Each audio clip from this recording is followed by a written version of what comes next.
We're live. All right, I told you it's gonna be nice and tight. Get nice and cozy there, fellas. How's everybody doing? Welcome to another MMA talk. Isaac Nenez here once again, and I think to begin things off, let's just throw it to Isaac, and let's plug what you got to plug. Well, I mean, right now we're I guess plugging away at is we have Vince Garcia. He's one of our fighters, fights at 155, and Mikey KLAQ. Yeah, absolutely. Go ahead and say hi. Show them the shirt. Give him a big smile. Yeah. Both fighters over at Gorilla MMA. We have Mikey has another gym too that he trains at, but we have events coming up for both of them.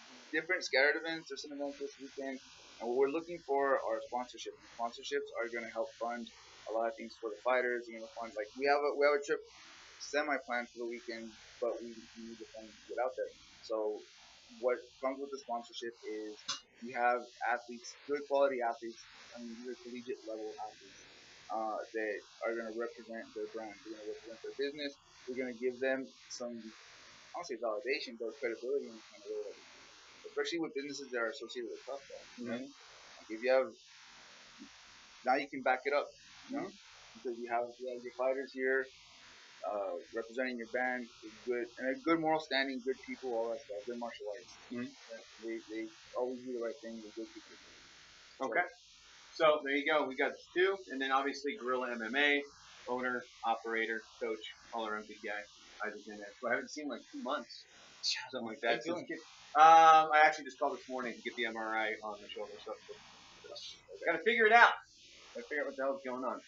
I'm a broken man at this point. And I got to tell them, too, like, when they book the MRI, like, they got to build me up, like, sports tranquilizers. Because I got stuck. How long were you there? Huh? How long were you in there? Probably about 5 minutes, like, yelling at the top of my lungs. So, okay, so this is for my elbow. And so they kind of wheel me in, and I already, like, and I'm doped on Xanax at this time, too. Like, I'm already drugged up. And so this is, like, this would have been my second MRI. The first one I fell asleep perfectly fine. This one they wheel me in, and the whole time I'm like, don't look up, don't look up. You kind of like this and everything else. I'm like, don't look up, don't look up, don't look up. And then I open my eyes, and fuck, I looked up. And so the whole time, I'm like, excuse me, and then I forgot she told me that the microphone was broken. So she can't hear me. So she's in the other room. I'm kicking my legs, like a Jaws movie, like screaming at the top of my lungs. And then like I was ready to. It was one of the ones where it opened up the top. And I could see it right there. Like I could reach out almost and do that. And I almost just crawled out the top because I was freaking out. Well, yeah, you should have. So when I'm in physical, I'm like, you guys need to dope me up or I might break the machine. Like, I don't want to wake up during this thing. So anyway, yes, that's what's going on. Nice. Okay, so kind of exciting.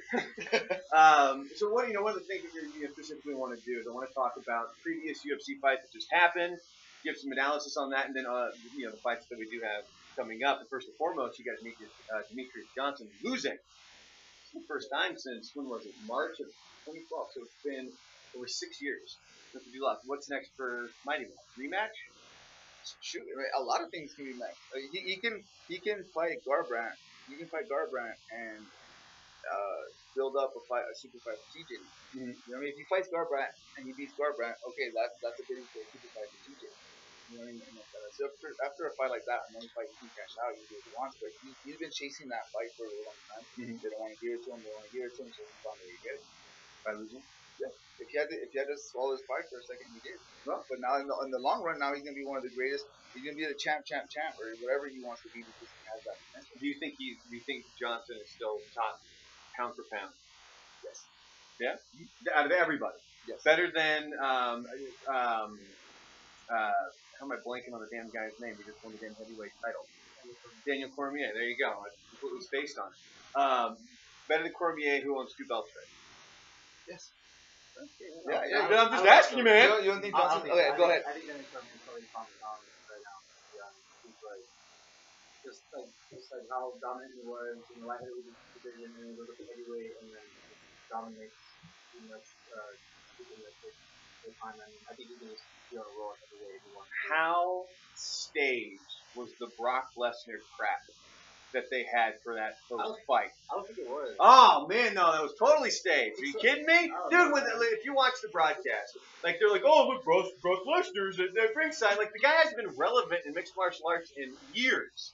I mean, he was good, but he's the big name. Right. And so it's like, oh, Brock Lesnar's ringside. I wonder what they're gonna do. And then it's like all of a sudden, whoever wins, like, oh, I'm gonna crawl up Brock Lesnar. I'm like, holy fuck, how did you not see this? Well, it's definitely a money fight, you know. But like when you walked in there, like first Daniel something like that, I don't know if that was planned. I think him getting the next fight was planned.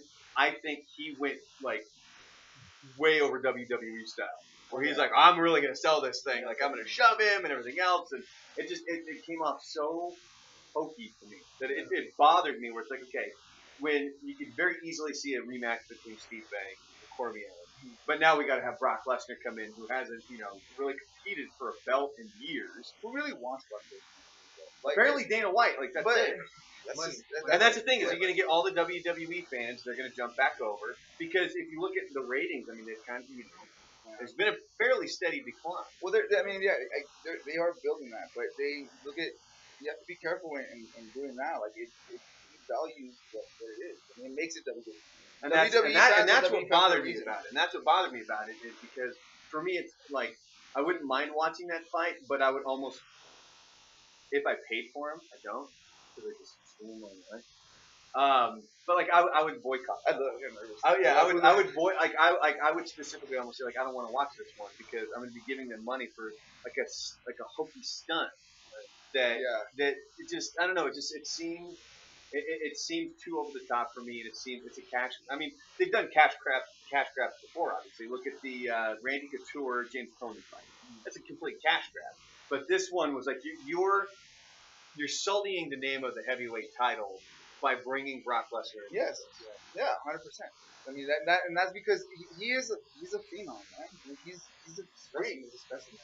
Who can move like that? Like Mikey can. Mike is a big dude who can explode. And Vince is like a fucking turbine, man. Fucking turbine. It's okay. Thank you. Yeah, okay. Fucking turbine. But it's on YouTube. It's okay. Just don't show your nipple. I can't help it. I really can't help it in this shirt. But but there's specimens everywhere. He has this appearance and this intimidating thing and shit, man. Like, I agree with you. Like, I think it's kind of a bullshit fight, nice fight, but I'm not watching. Yeah, no, and that's I keep telling myself that too. Where I'm like, yeah, you know what? Like, I'm not going, and then ultimately I'm gonna, I'll just see how it goes. Just because more or less I would like to see Cormier knock out Lesnar, which then hopefully lead to a rematch between him and Steve. He wants to see Lesnar knock out Cormier. Who do you want to see? You don't like Cormier. Well, I'm not the biggest Cormier fan either, but I like him more than I like Brock. Oh yeah. Like, cause Brock, like they just like that really bothered me. Nobody likes what Brock. They did. Brock doesn't like Brock. Like. Yeah, it's true. Brock Lesnar. And I believe it was when he signed his WWE contract, the most recent one. It said that he was able to fight. I think it was he had it in the contract he could fight the UFC multiple times. So you knew they were gonna have to make it big. Yeah. It came off as really cheesy, really hokey, and it was just to me kind of undermined the heavyweight title. And yeah, it undermines all the work that he put in. I mean, he got clipped, which Cormier admitted, like in the post-fight interview, where he's saying everybody knows that when you come out from grappling with him, he tends to have his hands down, and that's when he got it. So you would hope that Steve was working on that. But it also undermines all the work that he put in to then just get skipped over for this money fight that's Brock Lesnar coming in to fight for the heavyweight title. Now, what are they going to do if let's say he does win? I mean, he's always got a shot, right? So what happens if he beats Cormier, but it's only in his contract to fight one more time? Are they just going to give him the belt and then they're just going to, give it up because he can't defend it because the WWE won't let him out of the contract? Like, there's too much crap going on here. Yes, with this. So I'm glad you agree. All right, but then leading to another cash grab fight, but this is a fight I think a lot of people want to see. It's the Conor Khabib fight, which is coming up. That's October 6th. Everyone wants to see that fight. That one's like the. This is the big one. Now we're going to skip ahead just momentarily here because GSP has come out and said he wants the winner of this fight. Yeah, Khabib and Conor. Yeah, wow. So they've tried to book GSP for other fights. They tried to book him a fight with Diaz, and he's like, I just don't get excited about that. I don't really want to make that fight happen. And then he made the comment. It was very quick too, where he just said, I would like the winner of the McGregor fight. But that's how he does things. Like he'll quietly announce that. Like Brock, how else are they gonna announce Brock? You know what I mean? Like yeah, it was hokey. Brock's extra angry. Yeah, but if Brock came in and be like, "Hi, I'd like to fight the winner." I appreciate the opportunity. Like that's like in a very quiet little podcast. Yeah, no. Yeah, that wouldn't feel right. Like, okay, well, so that fight, Conor Khabib, do you give any shot to UFC? Or I'm sorry, that's UFC, McGregor. Oh yeah, and the dude hits home. The dude, once you have that kind of power, it's you'll hit that. Always.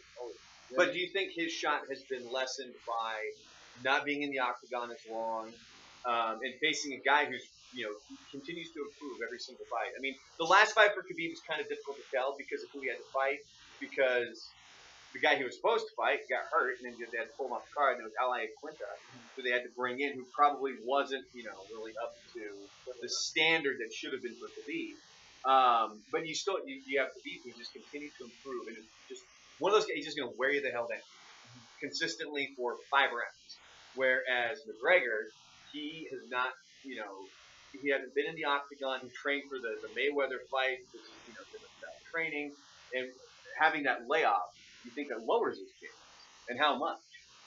I mean, it's different. Everybody's different. Look at Dominic Cruz, right? Mm-hmm. Dominic Cruz took how long away from the octagon? Years now? You remember? No. It's been 3 years, right? So I have the internet. I can look it up. Oh yeah. So like, but he came back and he scored a knockout which he had never done in his career before, right?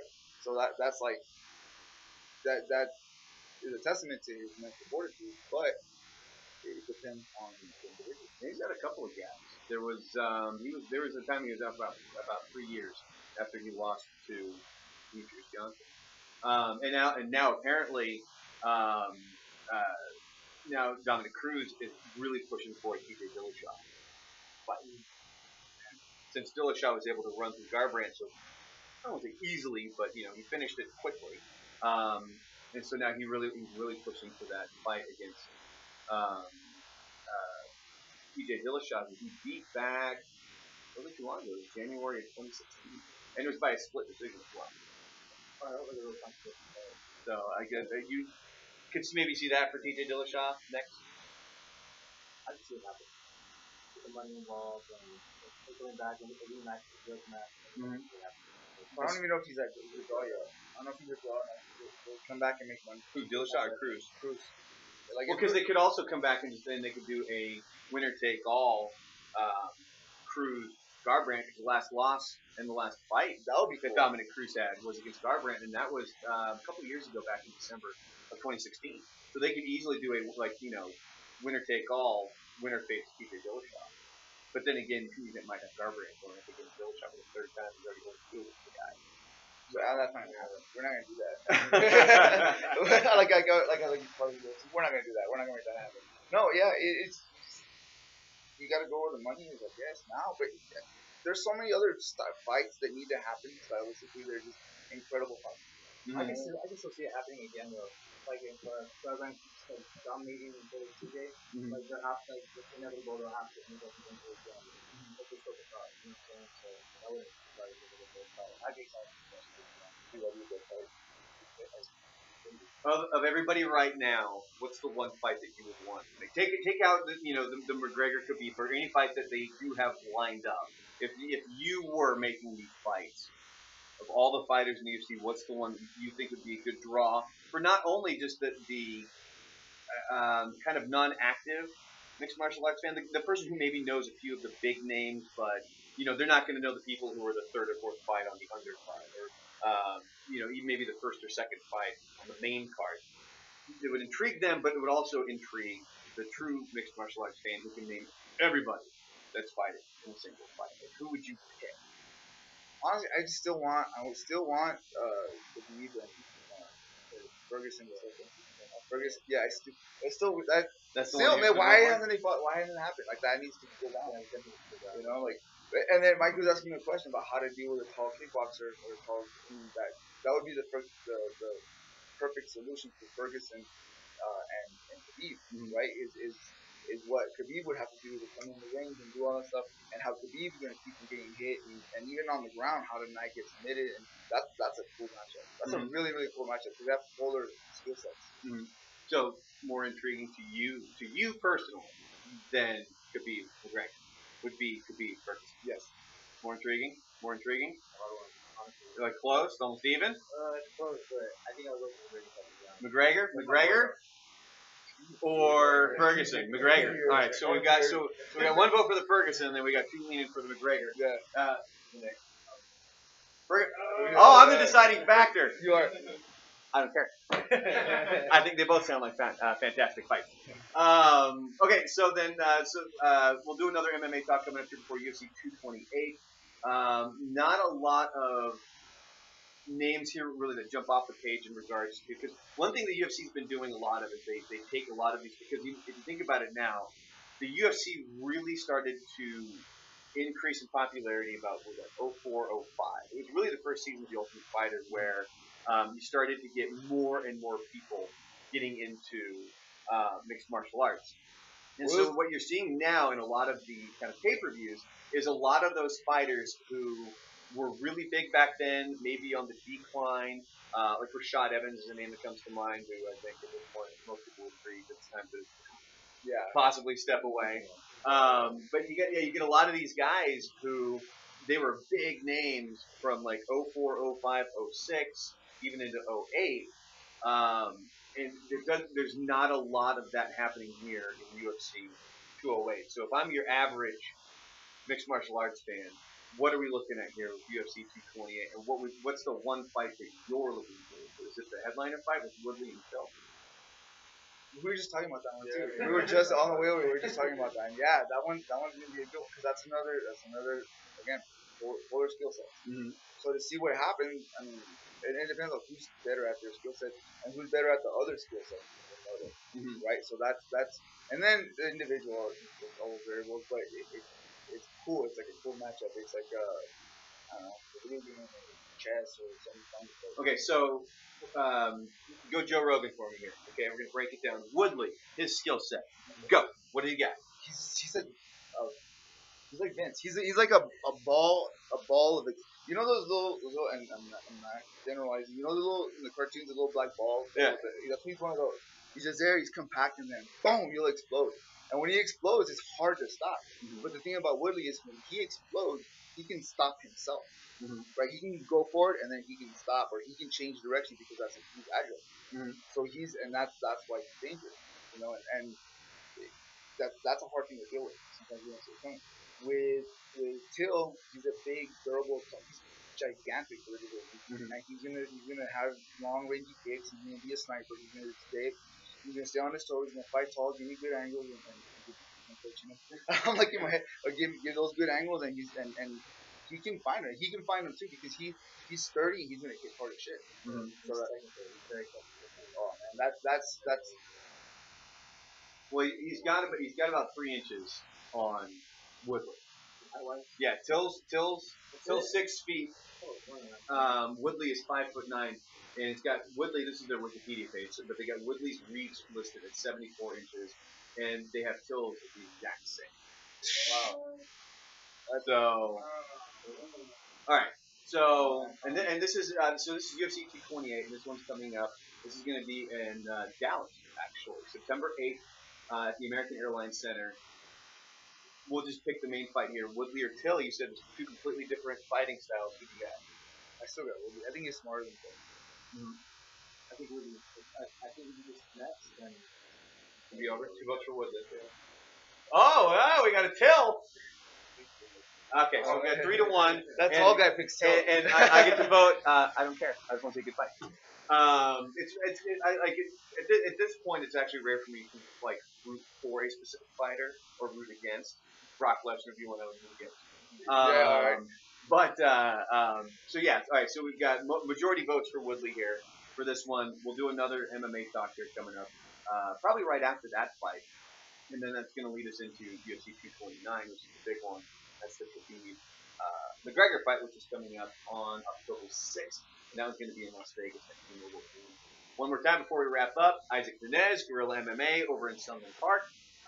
If they want to get in contact with you, 915-920-0517. You can hit up the Facebook or the Instagram page. Yes. Show them the logos. There you go. And a couple of fighters here. One more time. Give them a spiel. So, you know what? You guys can talk about yourself. Ooh, there we go. Yeah. Well, I just started fighting for about 2 years ago. I got 2 amateur fights right now. Both won in the first round, so I was pretty excited. And, Both under 30 seconds. Yeah, both 20 seconds. Okay, technical, all right. Ooh, come on, man. My. But yeah, I've just been I'm excited for the next one coming up and oh, Vince Garcia. There you go. Mikey, you gotta come over. Yeah, come on over. Otherwise, we won't be able to hear you. Get in tight, fella. Here. Oh.